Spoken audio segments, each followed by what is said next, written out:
On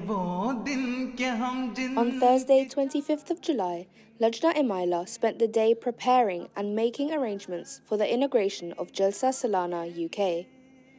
Duty holders, volunteers, and even Nasirat worked together to set up banners on marquees, accommodate guests, and prepare the sites for the upcoming 3 days. We got the chance to speak to Sadr Lajna UK and her team, who shared more about how Lajna prepare for this day. So, mashallah, alhamdulillah, we have over 5,000 volunteers of Nasirat and Lajna from the UK who've come from all different walks of life. Some of them are experienced, they've been doing the same duty for many years, whereas others are quite new, and this might be their first year of doing a duty. There's such a huge variety of departments. Every single department, is covered by Lajna and Nasirat themselves. Nasirat do things like litter picking, serving water during the sessions. This all builds character and experience.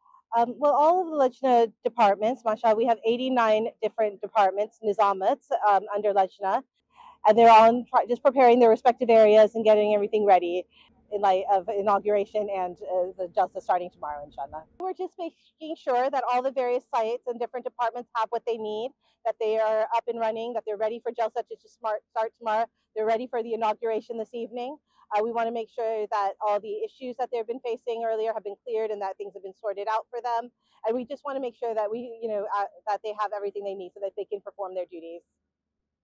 Various marquees and stalls were set up, such as Humanity First, who got a head start and began selling their toys, booklets and merchandise for the Lajna and Nasirat to purchase. The highlight of Thursday was the inspection tour by His Holiness Hazrat Khalifatul Masih V at Hadikatul Mahdi, who led the Maghrib and Isha prayers.